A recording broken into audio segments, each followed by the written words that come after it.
Hey, this is Yoga How To, and today we're talking origin stories and doing yoga with buddies.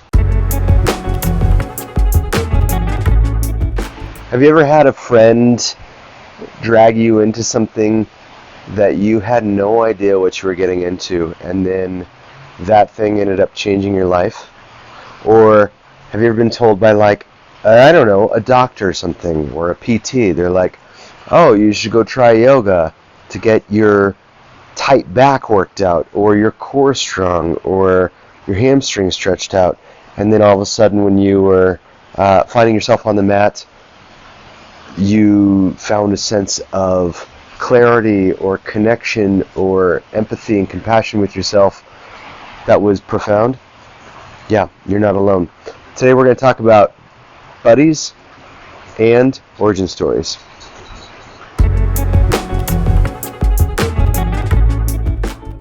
So to get a little vulnerable, my life before yoga was one that dealt with a lot of self-medication through use of specifically marijuana, time to time alcohol, definitely nicotine, all the kinds of things that, excuse me, goodness gracious. Dog sitting. We'll see. Are you going to be all right? You're all right? Okay. So my life before yoga, I was really dissociated. I was really out of my body. I was really feeling a lot of pain, and I had no tools, no coping mechanisms, and I had no idea that is what yoga would actually eventually give me. I started yoga because my sister was like, I did it 200 an hour. I'm starting to do classes in my living room. And I came over and took it, and I was like, whoa, that was really cool. Actually, even before that, I'm remembering now, she was in teacher training. She put me in a Warrior 2, and I was like, I could barely hold my arms up, and I was like, what is going on? And of course, now I realize there's like all this muscle tension, and at the time I thought I was an awesome athlete because I was like snowboarding all the time and skateboarding and playing soccer, and had pretty good conditioning, pretty good fitness, but yoga was a whole other thing. And then we were like, let's go to a studio. We can't afford a studio. They offer a free birthday class. We did it. We went on my birthday. We were like, that was pretty cool. A lot of the people were pretty bright and shiny. Definitely like the people. Let's do it again next year because we still can't afford it. The next year, we did it again. My grandma, on my dad's side, excuse my sniffly cold, passed away 6 months before and had left us some money. And I was like, I know I'm probably just going to blow this on smoking weed or whatever, eating pizza, just doing nothing.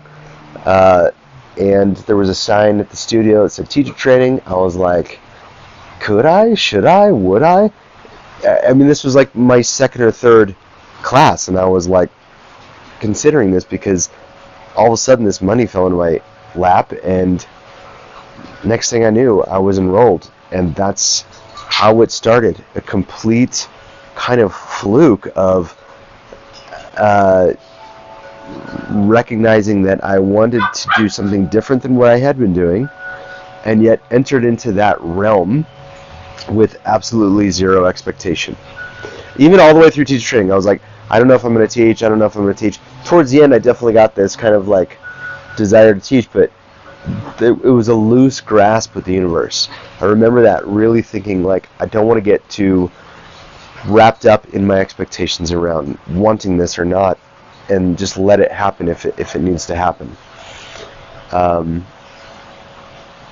Actually, I have my sister to thank, who actually started because our mom. So thanks, Amber and Mom. Ladybug's not barking, but Violet decided she was going to get Ladybug, and she was doing that high-pitched piercing.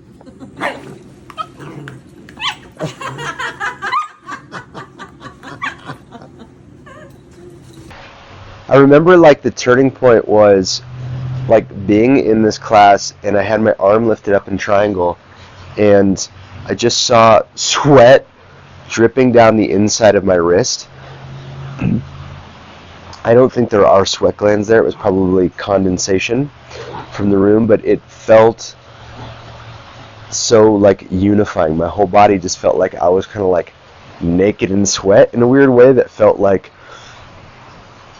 well, unifying and grounding, and that was the beginning of the turn for me of spending so much of my life trying to avoid my present experience, trying to just get out of the what felt like just a continual like slow descent into crisis all the time. Yoga was the first thing that ever gave me the ability to be like fully present in a way where it was like, oh, this feels actually really good and nurturing and right, as opposed to how can I escape? How can I get out of this? And of course, it wasn't like overnight. It was a slow process of just kind of like dipping a toe and then a whole foot, and then realizing after weeks, months, years that I actually prefer being present even when the going gets tough. But when the going gets tough, yoga is the thing that gave me so many of those tools to be able to manage it, to the point where, yeah, like, I mean, relatively quick. They say yoga is a subtractive process. It did. It kind of stripped away. For me, it stripped away things. Like, I quit smoking cigarettes. I quit smoking weed. I quit drinking alcohol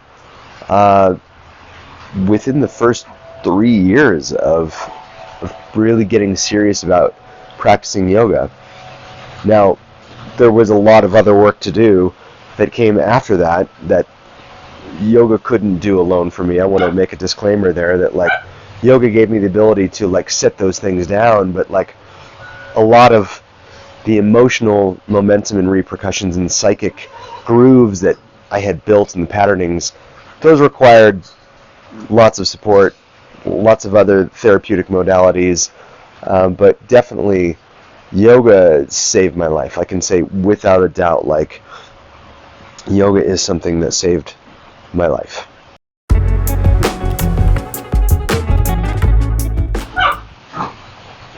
A huge reason I was able to kind of like change so much so fast is because I was teaching. There was a responsibility and an accountability that I couldn't really avoid if I wanted to keep teaching, and I loved teaching, and also pretty quickly realized, like, I needed to continue to learn too. And that's really the moment, like, that dedication to wanting to be not just a good teacher, because, you know, I had some personality traits like charisma and sense of humor that carried me a little ways, but oftentimes I would lean too much on that in the early days because I didn't have a well-rounded enough education. I needed more than just a 200 hour, and that's when yoga became a path for me. I remember still being kind of 1 foot in the old world, 1 foot in the new world of yoga. And I remember doing this workshop one day, and it was like it was an immersive training, and we did like a 66-minute meditation. And I remember coming out of that thinking, I never thought I would ever be able to, like, tame my mind for that long and be, like, focused and concentrated and disciplined and actually, like, in the driver's seat, let alone for 66 minutes. I remember we went out to eat in this, like, little town we were nearby from the place where we were at, and I was like, I felt different in the normal public. Like, I'm sure it was completely my own perspective, but there was an autonomy and an efficacy, a self-knowing, and a discipleship that, like, just it was graduated into. There was a self-initiation from that meditation that, like, I was being perceived differently by other people because I was carrying myself different, because I felt different, because this experience had made me different somehow. And it was pretty profound that one little thing can shift so much in you. And then, of course, it catches up with you, and you got to do it all over again, right? Because it's just a practice. Toss me around Yeah, today. seriously, he loves when a dog tosses him around.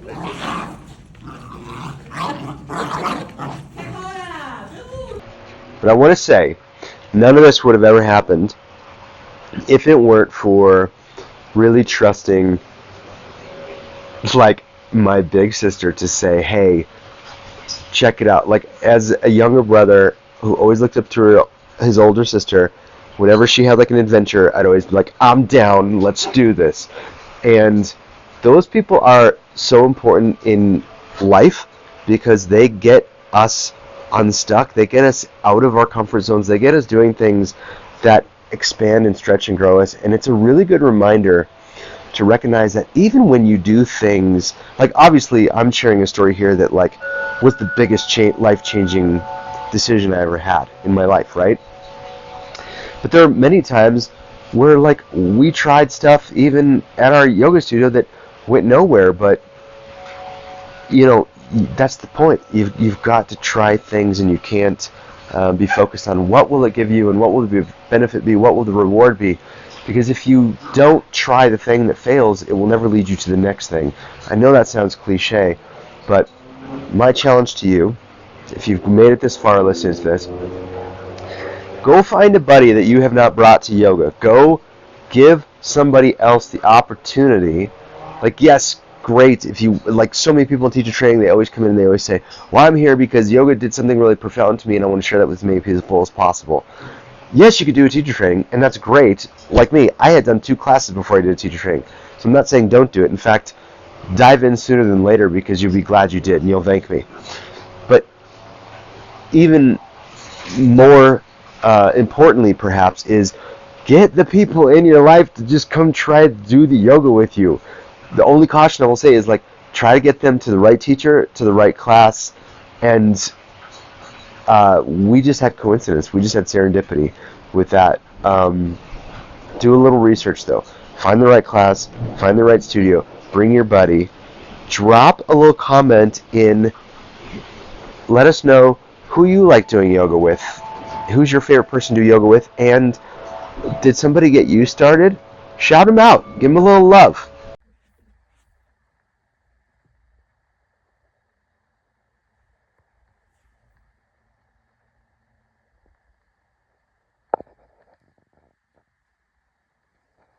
Hey, thanks for watching Yoga How To. We'll see you next time.